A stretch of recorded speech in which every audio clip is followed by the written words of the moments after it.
Welcome, doctors. This is the updated version of my beginner's guide with a more structured format and better editing. Reason for this is 1. My old guide is outdated, and 2.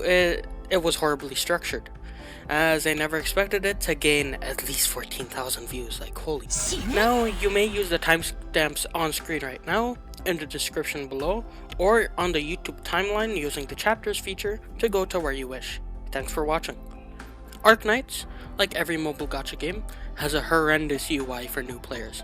So let's begin with the currencies that you will see up on the top right. So LMD or Lungmen dollars are the coins of this game. This is consumed in almost every process in this game, be it leveling units, crafting, and more. You obtain it from stages and the base. More on that later. Archetype Prime is the premium currency of Arknights. You can buy it from the store using real money or get one for every first time clear of a stage. This may be used to replenish your sanity, buy enhancement packs in the store. If you are going to use your Archetype Prime, please buy the enhancement packs first. That's the most efficient way to use it. Or buy skins in the shop. Keep in mind, however, you don't get the unit with the skin. The skins are purely cosmetic, and you can only equip them on said unit. So obviously, if you don't have the character, you can't use the skin. Skins cost 15 Archetype Prime if they only change the appearance, 18 for effects, 21 if the character art is animated, and 24 if they have entrance animations. All increases carry the perks of the previous levels. Archetype Prime can be converted into the gacha currency, which I will discuss now. One Archetype Prime can be converted into 180 Arundum. You need 600 Arundum for a pull. So roughly 10 Archetype Prime is 3 pulls. So the conversion rate isn't the best, so honestly hold off on doing it and use Archetype Prime for other sources before you become desperate enough to use it on pulls. Arundums are obtained from the mission board and the store and a weekly mechanic called Annihilation. There's a timestamp on screen right now if you want to skip to that. Now the shop currencies. First up are commendations. These are obtained when you pull an operator duplicate. They're also obtained from the mission board. These are used to buy resources or pull currencies.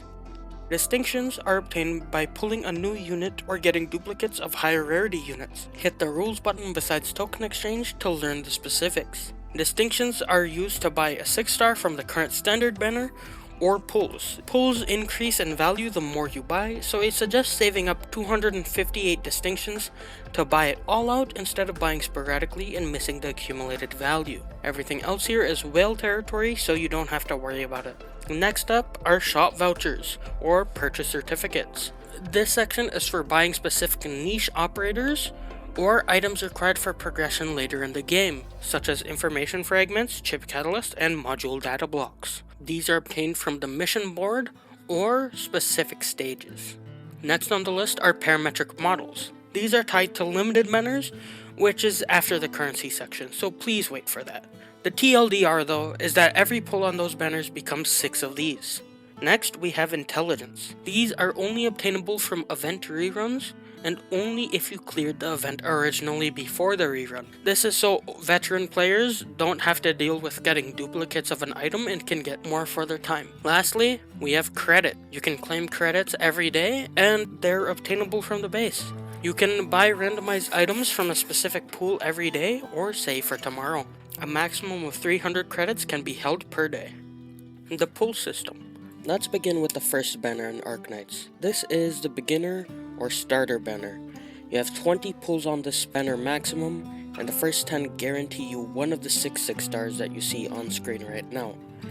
If you don't want to pull on it, you don't have to. The banner will not go away, and it's much cheaper than a normal 10 pull. But that aside, let's get into the other banners. Arknights has 3 types of banners. Standard banner with 2 random 6-star rate ups, rotating every 2 weeks. The 6-star without a chibi on this banner is the one in the shop. Event banners are the next kind, with 1 6-star rate up related to the current event. Afterwards, they are added to the standard pool. Reruns of these banners are with the respective event rerun. Lastly are limited banners, the bread and butter of this game. As the name suggests, these banners never rerun, and the units are exclusive to these banner pools entirely. After 300 pulls, you can buy a limited 6-star or non-limited rate up. If you do not use the tokens you get from these pools, they become parametric models. Limited banners only happen once every 3 months, with 3 specific types of limited banners. The first type is Celebration Banner. This happens every half year and full year anniversary for Arknights. The units you can buy from this banner only appear in the Celebration Banner pool. The current rate up is added to the Celebration pool 1 year later. Next is the Chinese New Year banner. This happens every July/August. The units in this banner are known as the Neon Siblings and are the only ones you can get from this pool. Lastly, we have the Summer banner, although ironically happens in winter during January/February. And akin to before, you can only buy the units from this pool specifically. Limited banners all give you a free 10 pull, some form of a random gain, and a free pull for 14 days straight, leading to 24 free pulls and more. The reason the banner names do not match up with the dates is because all servers are permanently 6 months behind Chinese servers, which allows us to have foresight on which ops to pull or skip, so I'll leave a link in the description with access to this information. Recruitment. This is a feature to let you get units for LMD. You can also get 6 stars if lucky. You can select up to 3 tags and get a specific operator who shares the traits of the tags. The higher the recruitment time, the more likely a unit will have the tag, unless it's an impossible combo such as melee and ranged. I have left a recruitment calculator down below for you to mess around with. For a more in-depth look at the tags, please look at my intermediate guide in the top right corner. Next up is the Operators tab. This is where it displays all of your units. If you click the job button in the top right corner, you can sort by classes. I'll briefly explain them all now. Vanguards. They generate deployment points, or DP, either via skills or kills. They're the only way to get DP on certain stages, or just used to help your placement rotations or helping you place your units faster. Guard. They are the main melee DPS class. Most nuke skills and meta operators are of this class due to its high burst potential or lane holding capability. Next up are Defenders.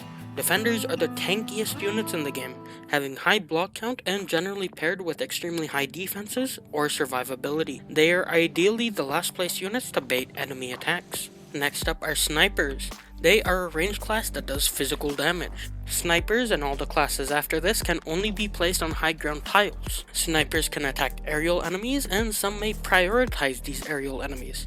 A lot of them can do funky stuff such as making the entire battlefield a minefield.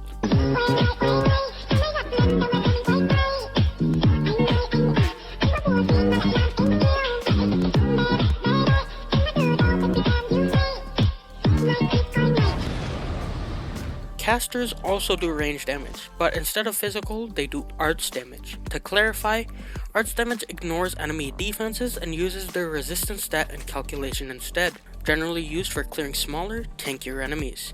Medics are the healer class, which, heals, although there are some cases where they prefer causing mass destruction instead of healing. The supporter class is full of special units to help make clears easier, be it buffing, debuffing, or applying crowd control. This is also home to the summoner archetype. Lastly, we have specialists. These units serve a unique niche which isn't needed to clear general content, but it's helpful sometimes. They can shift enemy positions, they can be invisible, or they can be replaced from one tile to another in a quick time frame. They can use their versatile niche to help with those struggling on certain stages. I briefly mentioned archetypes when I was mentioning the supporter class, so I'll explain that now. An archetype is a special trait to every unit of a specific class. You can always learn about an archetype by clicking the unit and clicking their archetype on the bottom right. Under trait, it will describe what is special about this archetype. You can check the operator list link below to see all the possible archetypes and what units are in them. Now for operator UI. By clicking the top right, you can upgrade a unit's level. Just scroll to the level you want and it'll calculate the resources needed. Promote allows you to increase a unit's maximum level and unlock new perks. At promotion 1, you increase max skill level from 4 to level 7. Obtain a second usable skill, and in some cases, range increases or a talent. The second promotion unlocks new art, and for 6 stars, it unlocks their third skill. Promotion 2 allows you to master your skills for even more boost. You can also unlock the module system to boost that unit even further. The last two are more quality of life rather than requirements, however, but some people will say that you need a module to use a certain character, so keep that in mind. Potential is the duplicate system. It really serves no purpose as the buffs are honestly negligible half the time, but it's good for flexing purposes if you are into that. By tapping the numbers on the left, you can see what each of these symbols mean and what the values assigned to them are. Lastly, the button to change outfits is this hanger in the top of the screen. So if you don't like the promotion art or bought a skin, you can swap between them here. Even if you don't have a skin, you can scroll through and see the skins the unit has, so you can see which ones you want to buy for which characters. Next up is team building. For priority of build, play the game with your waifus or husbandos first, whoever you think is hot, and see where you're struggling or missing and build the units to accommodate that. I built Swire and Savage for no reason besides me finding them hot. I don't even use them, so that's a negative, but if you do use them, all the best, because you aren't wasting resources. The advice I give to new players for building the squad, however, is take 2 vanguards, 2 guards, 2 defenders, 2 snipers, 2 casters, 1 medic, and then a unit of your choice. You don't really need supporters or specialists, but if you want to use them, go ahead. And once you reach certain stages that you're struggling on, adjust that team layout to see where you're struggling, what you need to add, what you don't need, and eventually you'll find your own playstyle and move on with your own squad, your own style, and the units you like. You have 4 squad tabs, so have fun trying things out. Next up is Terminal. Terminal is the main hub for gameplay in Arknights. This entire menu has access to every stage and game mode you can currently play, with the home tab giving notifications of undone tasks, a recently played stage, and an event if applicable. The first button holds the main story. This is where you clear the main campaign and read the story, or unlock certain features, such as base levels or Amiya duplicates. The second button is Intermezzi. This and the tab afterwards, known as Side Story, are past events. You can clear them for extra rewards or just to read up on story. The main difference is Intermezzi holds more important events in terms of story, whereas Side Story is, side arcs. Next up is Supplies. This tab holds stages for promotion chips, base materials, skill materials, shop vouchers, leveling materials, and LMD. Specific stages are only open for certain days of the week, so plan your week wisely. Events. Before I talk about the last 3 buttons on the terminal, I'd like to talk about events quickly. Events generally have 5 main buttons.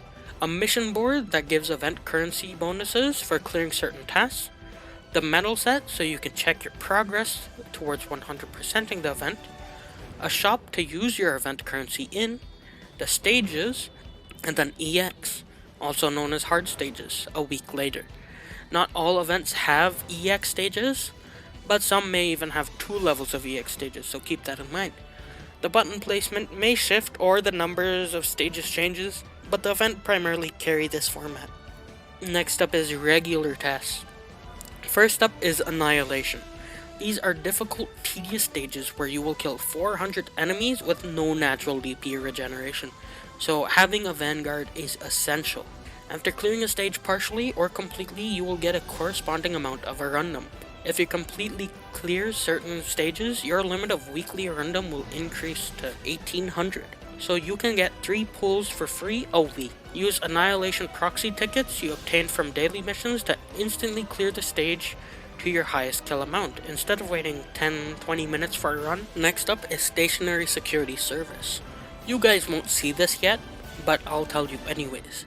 This is unlocked after you get your first Promotion 2 unit equipped with one of those optional modules I mentioned. This will give you materials every few weeks that lets you increase your modules even further to have stronger buffs. For gameplay, watch a specific video or specific clears on that instead when the time comes. Due to it being RNG reliant, there will be no proper guides on how to clear it. Next up is Integrated Strategies. Integrated Strategies is the permanent roguelike game mode of Arknights, where you will start with a currency called Hope to recruit your operators. 4 stars require 2 Hope, and the Hope cost increases for every rarity increase. The way you gain Hope is for each level up in the current run, so you'll need to play combat stages for more Hope. There are encounters that may give buffs, debuffs, or mini boss stages, so be wary of that. Contingency Contract is the last section of the terminal. Contingency Contract is a type of game mode where you are given a stage and are meant to take risks, which boils down to buffs on enemies or debuffs on yourself, to make the stage harder. The higher the risk, the higher reward. We have events dedicated to these which will give rewards up until risk 18, but when outside of these events, you will have a rotating training map which will give you a feel of the game mode. With the tokens obtained from here, you can buy materials during the events, or just use it to buy skins or operators. This is the last section of the guide. The depot is the button on the bottom right of the home screen. That allows you to look at all of your items in a more organized fashion, helpful for planning out what you need to farm.